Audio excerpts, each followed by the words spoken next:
Dans cet épisode du podcast Hypnopod, Laurent Bertin reçoit Adrien Moulard, expert en auto-hypnose, pour discuter de conseils et astuces pour la mise en place d'ateliers d'auto-hypnose. Adrien partage son expérience et explique comment il s'est lancé dans cette pratique. Il considère que son rôle n'est pas d'hypnotiser les gens, mais de les aider à s'auto-hypnotiser. Il a commencé à proposer des ateliers lors d'une journée d'intervention dans son ancienne entreprise.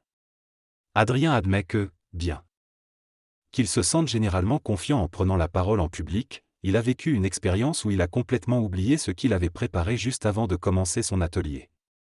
Il en déduit que son inconscient prenait les choses en main et le détendait.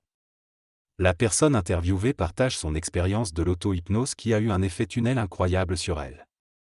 Elle réalise que cela pourrait être une partie importante de son activité professionnelle et elle donne des conseils pour ceux qui ont des craintes à ce sujet.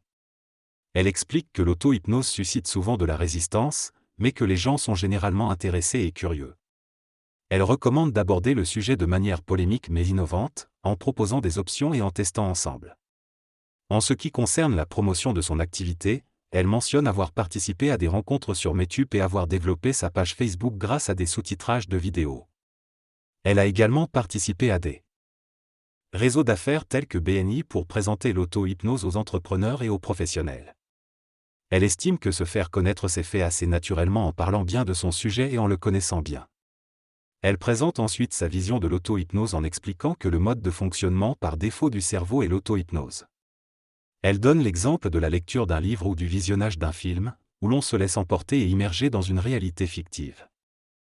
Même si on sait que c'est faux. De la même manière, notre esprit se crée des histoires et des films intérieurs qui peuvent avoir un impact sur nos émotions et nos expériences. Elle souligne que l'auto-hypnose permet de changer nos films intérieurs pour générer des émotions positives. L'auto-hypnose permet de reprendre le contrôle de nos mécanismes inconscients et de devenir le réalisateur de notre propre film intérieur. En se concentrant et en utilisant notre imagination, nous pouvons créer un état d'hypnose ou de conscience différent. L'auteur mentionne deux exercices qu'il utilise en général, le jeu de la bascule vers l'arrière et la technique de la transe entre les mains. Il souligne que cette approche simple et pratique permet de créer rapidement un lien avec les participants, notamment dans un milieu professionnel où certaines personnes peuvent être réticentes à l'idée de l'hypnose. L'adaptation du discours en entreprise peut inclure des termes tels que stratégie mentale ou système automatique de fonctionnement. Les exercices varient en fonction des besoins des participants, allant des thématiques de gestion du stress à la créativité. L'échange et l'interaction sont privilégiés lors des séances, permettant aux participants de s'exprimer librement et de bénéficier des questions et préoccupations des autres membres du groupe. Dans cette discussion, l'orateur explique leur approche de l'animation d'atelier en mettant l'accent sur l'importance de passer un bon moment, de rigoler et de créer une ambiance agréable pour favoriser l'apprentissage. Il mentionne également l'impact des endorphines sur la consolidation des nouvelles connexions neuronales et l'intégration des informations apprises. Il utilise l'exemple de professeurs ennuyeux et ceux passionnants pour souligner l'importance de la dynamique et de l'enthousiasme dans l'apprentissage. L'orateur mentionne également qu'il recherche toujours les attentes des participants et essaie de proposer différentes options pour ouvrir les possibilités, tout en soulignant que toutes les techniques visent à activer le potentiel d'imagination, de guérison et de transformation de chacun. Ils abordent ensuite la peur que certaines personnes peuvent ressentir lors de la participation à des ateliers de groupe. L'orateur soutient que la simplicité est souvent plus efficace que des méthodes complexes et évoque la réaction des participants face à des émotions intenses. Il mentionne une expérience où une personne a réagi fortement lors d'un atelier et comment ils ont géré la situation en improvisant une séance d'hypnose pour accompagner cette personne. En conclusion, l'orateur exprime leur passion pour l'animation d'ateliers en direct et la capacité d'accueillir des situations complexes, tout en soulignant l'importance de l'expérience par rapport à la persuasion verbale. Il partage une anecdote où un participant a ressenti des effets négatifs après une séance d'auto-hypnose, mais a été aidé à les surmonter en utilisant des techniques adaptées. L'auteur raconte une expérience marquante lors d'un atelier où un participant a réussi à libérer une émotion intense grâce à l'auto-hypnose. Après avoir vécu cette abréaction, le participant s'est senti mieux et a été surpris de ressentir une libération sans savoir précisément ce qu'il avait libéré. L'auteur souligne l'importance de ces expériences lors des ateliers, car elles démontrent la puissance des outils et des approches utilisées. Elle explique que les ateliers durent généralement 1h30, car c'est un bon équilibre entre la durée nécessaire pour faire des exercices et le temps limité pour ne pas intimider les participants. Il admet cependant rencontrer parfois des difficultés à vouloir tout inclure et doit trouver un équilibre pour ne pas trop en faire. Il souligne également l'importance de simplifier les techniques et de répéter les exercices pour une meilleure assimilation. Finalement, l'auteur remercie un ami pour lui avoir fait remarquer qu'il faisait de l'auto-hypnose plutôt que de guider les participants dans leur propre auto-hypnose, ce qui l'a amené à modifier son approche en faisant moins d'exercices variés mais en se concentrant sur la répétition et la maîtrise d'exercices spécifiques. Lorsque je suis en groupe, j'utilise souvent la technique de la vision périphérique et je constate que certaines personnes doutent de leur capacité à le faire par elles-mêmes. Alors, je les encourage à essayer. Et je leur montre qu'ils en sont capables. Je remarque que les gens y arrivent. En général, je commence par la bascule avant-arrière, suivie de la vision périphérique en auto-hypnose, puis une transe entre les mains également en auto-hypnose. Je suis convaincu que cette simplicité est importante, que ce soit en atelier ou en cabinet.